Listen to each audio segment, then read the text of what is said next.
எமது அடுத்த நிகழ்வாக நாம் இந்த இடத்திலே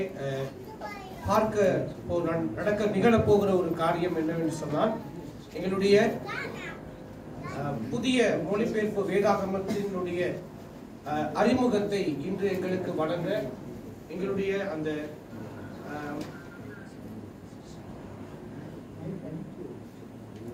இலங்கை தமிழ் மொழிபெயர்ப்பு குழு தலைவர் திரு ஒஸ்டன் அவர்கள் எங்களுக்கு இந்த இடத்திலே வந்து இதை பற்றி எங்களுக்கு தெளிவுபடுத்த இருக்கிறார். அந்த வகையிலே இன்று ஒரு இணையதளம் எங்களுக்கு அறிமுகப்படுத்தப்பட இருக்கிறது. இந்த இணையதளம் என்னவென்று சொன்னால், உங்களுக்கு தெரியும், எங்களுடைய வேதாகம சொல் அகராதி, அதே நேரத்தில் அதற்கான இறையியல் அர்த்தங்கள், அதே போல எபிரேயு கிரேக்கு சம்பந்தமான அந்த மொழிகளுடைய அர்த்தங்களை பற்றின ஒரு தெளிவு இந்த இடத்திலே கொடுக்கப்படும்.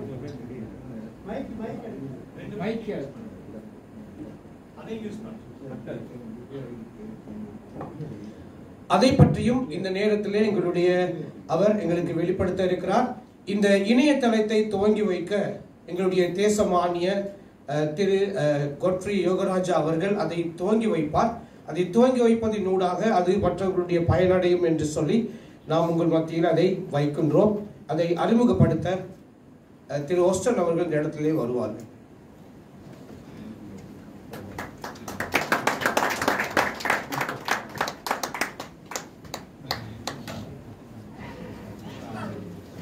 நன்றி. இன்றைக்கு நாங்கள் ஒரு இணையதளத்தை உங்களுக்கு அறிமுகப்படுத்த விரும்புகின்றோம். இந்த இணையதளத்தை அணுகி நீங்கள் வேதத்தை ஆழமாக படிப்பதற்கு அநேக கருவிகள் அதில் காணப்படுகிறது. இது எப்படி உருவாக்கப்பட்டது என்று சொன்னால், என்னுடைய சபையிலே இறையியல் படிக்கின்ற ஒரு பெண்மணியை நான் சந்தித்தேன். அவரிடம் கேட்ட பொழுது, உங்களுக்கு இறையியல்லே தமிழ்லே படிப்பதற்கு கருவிகள் இருக்கிறதா என்று கேட்ட பொழுது அவர் சொன்னார், தெரியாது எனக்கு அப்படி எதுவும் இருக்குதான்னு சொல்லி. காலேஜில் இப்படி ஒரு லிஸ்ட் ஒன்று கொடுத்தாங்க, அதை நான் பார்த்ததே கிடையாது, அது எங்க இருக்குன்னு எனக்கு தெரியாது எனக்கு. சரியா? அப்ப அதன் பிற்பாடு நான் யோசித்தேன், இப்படி ஒரு கருவியை செய்து இறையியல் மாணவர்களுடைய கையிலேயும் இறையியலை படிப்பிக்கின்ற ஆசிரியர்களுடைய கையிலேயும் கொடுத்தால் தமிழ் கிறிஸ்தவத்துக்கு அது ஒரு முக்கியமான ஒரு பங்களிப்பாக இருக்கும் என்று என்னுடைய எண்ணம் துவங்கியது. ஆகவே உங்களுக்கு சென்ற வருடம் சொன்னதை போல நாங்கள் இலகு தமிழ் மொழிபெயர்ப்பு என்று சொல்லப்படுகின்ற புதிய வேதாகமத்தை இப்பொழுது நாங்கள் முடித்து விட்டோம். அது இப்பொழுது டிஜிட்டலாக பப்ளிஷ் பண்ணப்பட்டிருக்கின்றது.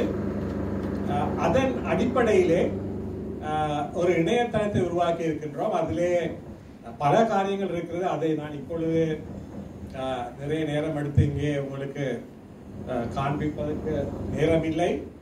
அங்கே கவுண்டர்ல ஒரு கம்ப்யூட்டரை வைத்துக்கொண்டு ஒரு பெண்மணி அதை உங்களுக்கு அழகாக விளக்கி கொடுப்பதற்கு காத்திருக்கின்றார். இதில் எங்களுடைய சகோதரன் எஸ்கே சேவியர் அவருடைய பங்களிப்பும் உண்டு. அவரும் சில தமிழ் ஆங்கிலத்திலிருந்து தமிழுக்கு எங்களுக்கு மொழிபெயர்ப்பில் அவரும் உதவி செய்திருக்கின்றார். ஆகவே எப்படி இதை அக்சஸ் பண்ணுவது, அதில் இதை குறித்த பிரசுரங்கள் வெளியே உண்டு, அதை நீங்கள் எடுத்துக்கொள்ளலாம். மற்றது இதில் ஒரு QR கோட் இருக்கிறது. அந்த QR கோடை நீங்கள் கிளிக் பண்ணுவீர்கள் என்று சொன்னால், இதோ இருக்கிறது ஒரு பெரிய ஒரு QR கோடு கூட. கேமராவிலே இதை நீங்கள் கிளிக் பண்ணுவீர்கள் என்று சொன்னால் QR கோடை அந்த இணையதளத்துக்கு உங்களை அது இட்டு செல்லும். ஆகவே கேமராவாலே இந்த QR கோடை நீங்கள் கிளிக் பண்ணும் பொழுது அந்த இணையதளத்துக்கு செல்லும். இதை குறித்த ஹேண்ட்பில்ஸ், துண்டு பிரசுரங்கள் வழியிலே காணப்படுகின்றன. ஆகவே இதை நீங்கள் கிளிக் பண்ணி இன்னும் மேலும் விவரங்களை நீங்கள் அங்கே பெற்றுக்கொள்ளலாம். ஆகவே இப்போ நாங்கள் அந்த சைட்டை லான்ச் பண்ணுவோம். எங்களுடைய பிரதம அதிதி அவர்களை நான் அழைக்கின்றேன். இதை கிளிக் பண்ணி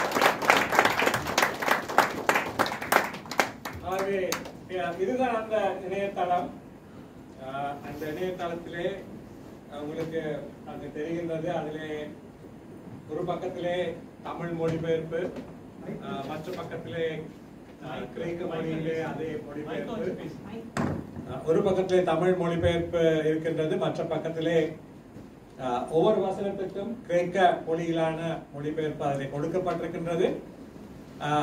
ஆங்கில மொழிபெயர்ப்பு ஒன்றும் அதில் இருக்கின்றது. இதிலே வருகின்ற எண்களை நீங்கள் கிளிக் செய்வீர்கள் என்று சொன்னால்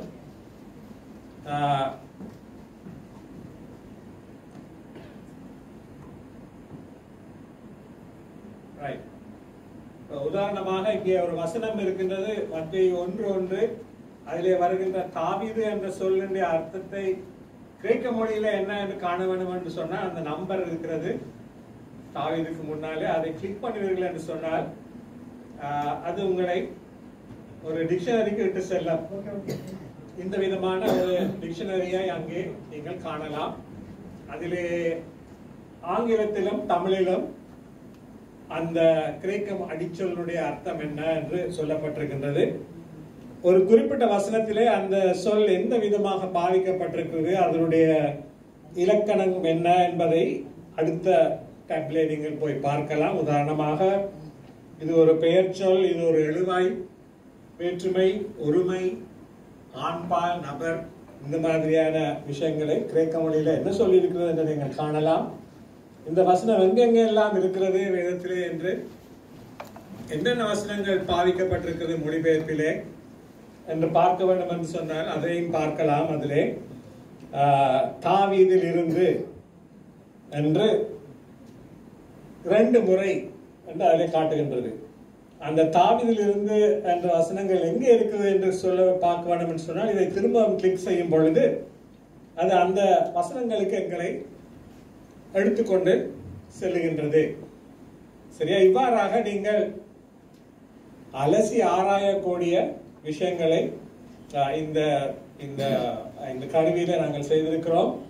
இந்த கருவியை செய்வதற்கு நாங்கள் அதிகமாக ஏஐ டெக்னாலஜி என்று சொல்வார்கள், தற்காலத்தில் இருக்கிற மிக நவீனமான ஏஐ டெக்னாலஜியை பாவித்து நாங்கள் இந்த கருவியை செய்திருக்கின்றோம்.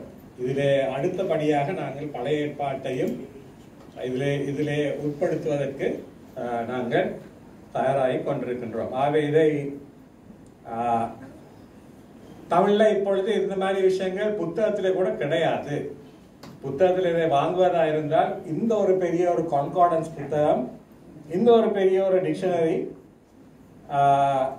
இப்படி கிரேக்க புத்தகம், இன்டர்லீனியர் என்று ஒரு 5 புத்தகங்கள், ஒரு 10 கிலோ, அது நேரத்தில் 10 கிலோ, அதை வாங்குறதுக்கு உங்களுக்கு 15,000 ரூபாய் 20,000 ரூபாய் செலவு. சரியா? இப்படி தான் இப்ப இன்றைய நிலைமை. அப்படி தேடி பார்த்தாலும் வாங்குறதுக்கு இல்லை. ஆகவே இதை நாங்கள் முதலாவதாக இறையியல் கல்லூரிகளுக்கு அறிமுகப்படுத்த விரும்புகின்றோம், மாணவர்களுக்கு அறிமுகப்படுத்த விரும்புகின்றோம். ஆகவே இதை நீங்கள் உங்களுக்கு தெரிந்தவர்களுக்கெல்லாம் சொல்லி இதை பரப்பும்படி கேட்கிறோம். இப்போதைக்கு நாங்கள் 1 வருட காலத்துக்கு நாங்கள் இதை எல்லாருக்கும் இலவசமாக நாங்கள் கொடுக்க எத்தனிக்கின்றோம். 1 வருஷத்துக்கு பிற்பாடு அதனுடைய காஸ்ட் எவ்வளவுன்னு பார்த்து அந்த அதுக்கு ஆகிற செலவுகளை சந்திக்க வேண்டும். இதை நாங்கள் ஒரு சர்வர்ல நாங்கள் ஹோஸ்ட் பண்ணி இருக்கிறோம் இன்டர்நெட்ல.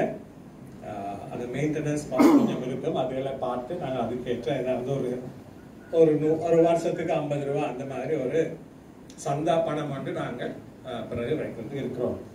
இதிலே எதிர்காலத்திலே இன்னும் பல விஷயங்களை உங்களுடைய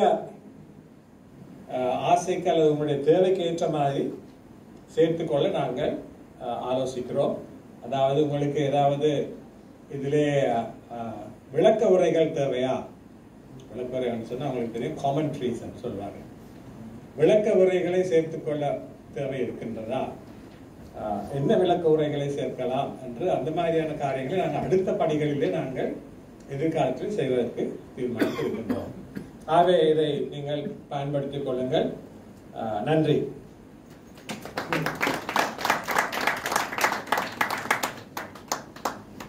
சரி, இப்பொழுது நான் பேச வந்திருக்கின்ற முக்கியமான டாபிக் பேசுவதற்கு வந்திருக்கிற டாபிக்கு நாங்கள் கடந்து செல்வோம்.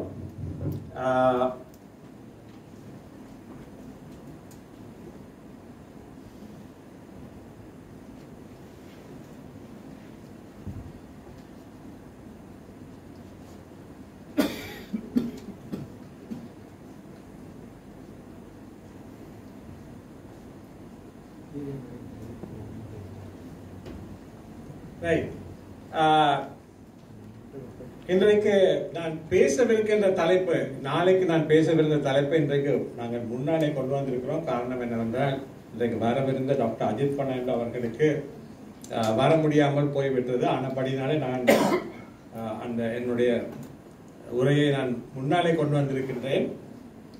இன்றைக்கு நான் பேச போகின்ற தலைப்பு வந்து சங்கீதங்களை நேசித்திடுவோம், சற்றே சிந்தித்திடுவோம். முதல்ல நான் ஒன்று சொல்லிவிட வேண்டும், எனக்கு கவிதையை பற்றி ஒன்றுமே தெரியாது. சரியா? அதுவும் தமிழ் கவிதையை பற்றி ஒன்றுமே தெரியாது. எனக்கு தெரிஞ்சதெல்லாம் சினிமா பாட்டு தான். சரியா? ஏன்னா நான் சினிமா பாட்டை கேட்டு கேட்டு வளர்ந்தவன்.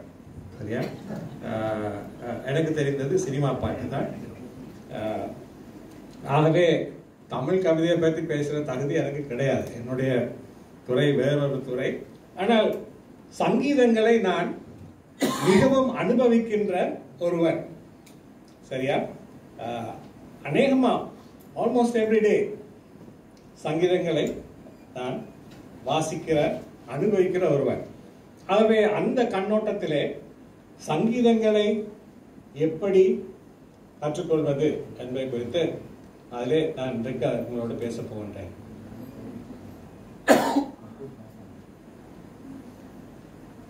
சங்கீதங்கள் நீங்கள் முதலாவது நாங்கள் பார்க்க